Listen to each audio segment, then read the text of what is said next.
तो हम लोग बात करते हैं अनुसूची तीन के बारे में। ठीक है, उससे पहले आप सभी का स्वागत है हमारे यूट्यूब चैनल पे। यदि आप इस वीडियो को पहली बार देख रहे हो तो इसके नीचे जो है डिस्क्रिप्शन में लिंक दिया गया है, उसमें आप जाके इसके पहले वाली वीडियो देखिए जिसमें अनुसूची की जो है 12 अनुसूची के बारे में हमने बताया है। उसके बाद आप इसको देखें, ज्यादा जो है बेनिफिशियल होगा। खैर, हम लोग शुरू करते हैं अनुसूची 3। ठीक है, ये वीडियो थोड़ा छोटा रहेगा, मैं 3-4 ही अनुसूची इसमें पढ़ा पाऊंगा क्योंकि जो है अभी बहुत अर्जेंट एक काम भी है, सोचे कि जो है जल्दी से वीडियो बना दिया जाए। तो अनुसूची 3 जो है किससे संबंधित है हमने पहले ही बता चुका है, ओथ एंड अफर्मेशन यानी शपथ और प्रतिज्ञान से संबंधित है। शपथ और प्रतिज्ञान।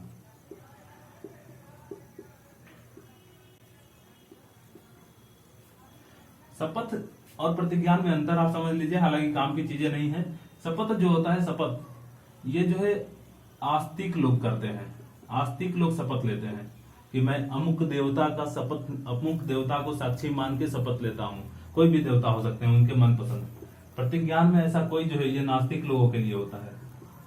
यहाँ पे कोई जरूरी नहीं है, यहाँ पे जो भगवान में विश्वास नहीं रखता है वो प्रतिज्ञान लेता है, जो भगवान में विश्वास रखता है वो शपथ लेता है।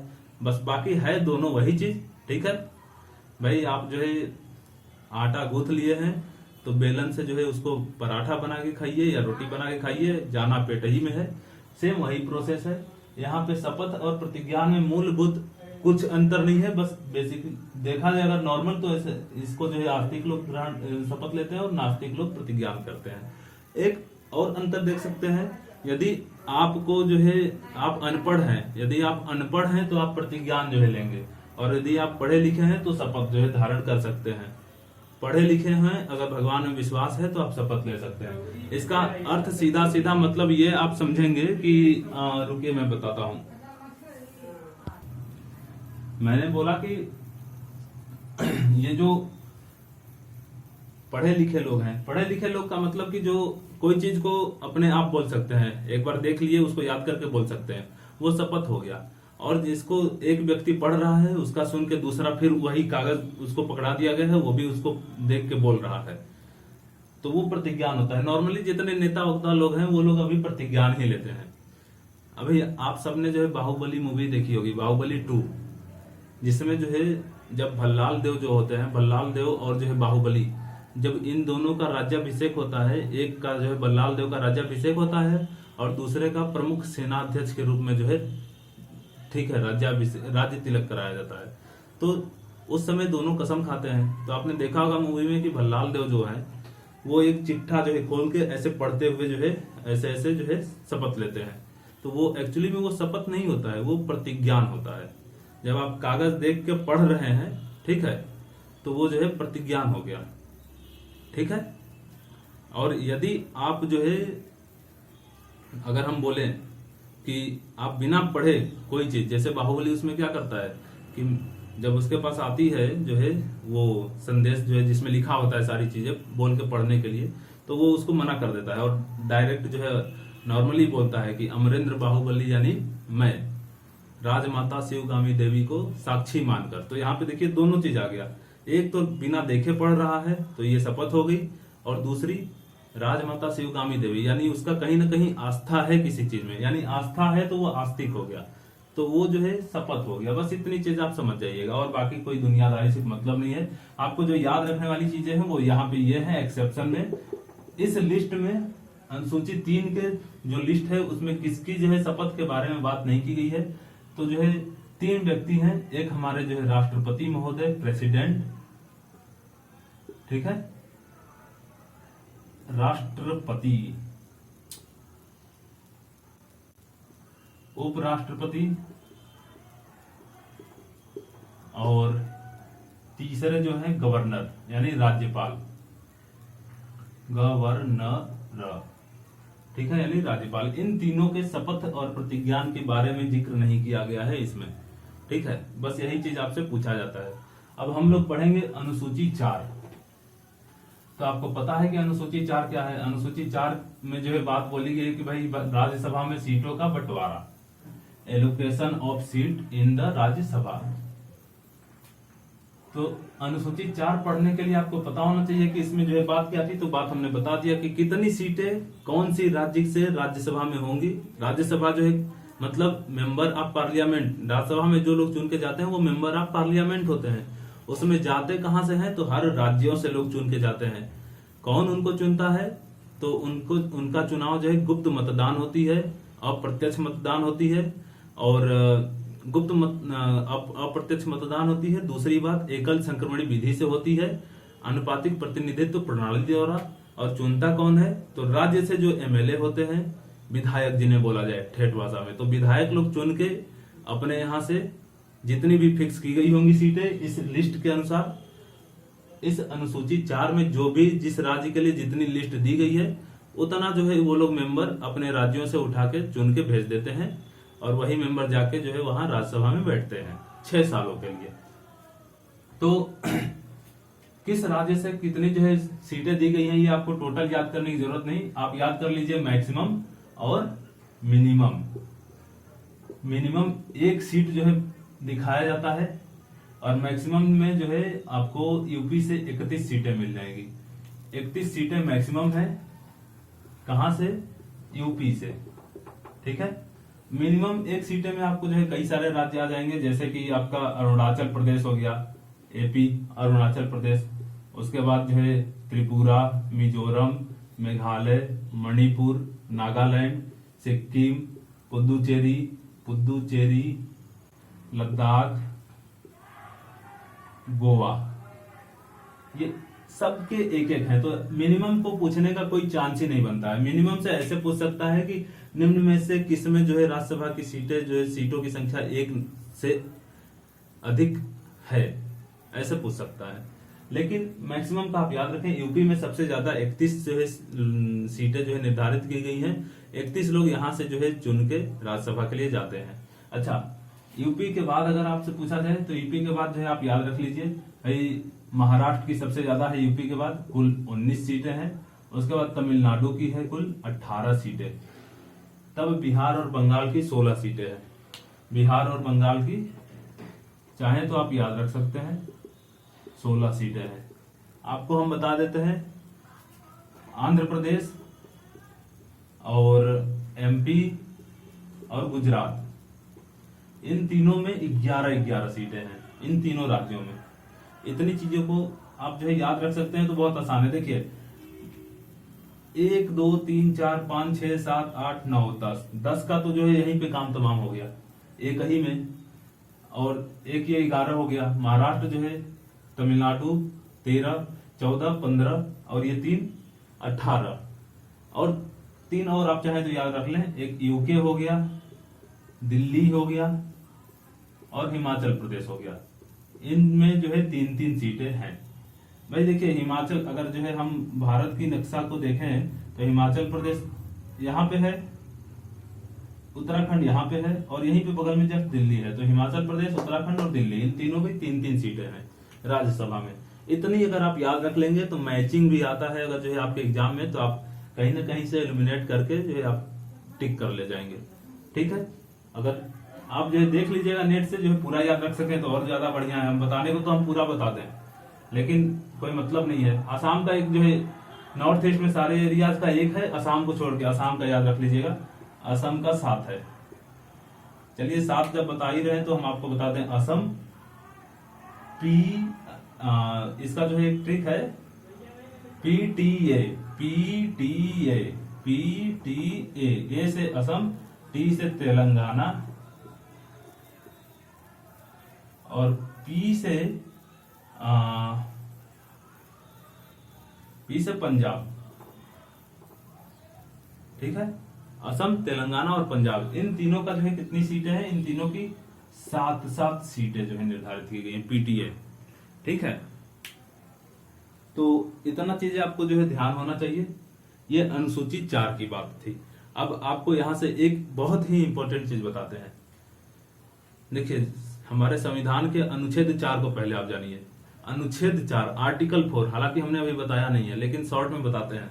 आर्टिकल 4 में बस इतना ही बोला गया है कि आर्टिकल 2 और 3 का प्रयोग किस प्रकार होना है। यानी आर्टिकल 2 और 3 का जो प्रयोग होगा वो एक सामान्य बहुमत के द्वारा हो जाएगा। उसके द्वारा उसका प्रयोग जो है कोई संशोधन नहीं माना जाएगा। बस इतनी ही बात अनुच्छेद 4 में बोली गई है। तो एक तरह से अनुच्छेद 4 क्या बताता है कि अनुच्छेद 2 और 3 का प्रयोग किस प्रकार से होना है। तो अनुच्छेद 4, 2 और 3 को बताता है। इसका मतलब कि अनुच्छेद 2 और 3 आपको पता होने चाहिए। तो अनुच्छेद 2 और 3 सीधा सीधा ये बात बोलती है कि संसद जो है नए राज्यों का प्रवेश, नए राज्यों का स्थापना, नए राज्यों को बनाना, उनको जो है 2 को मिला के 1 करना, ये सब जो है चीजें कौन कर सकता है? संसद कर सकता है।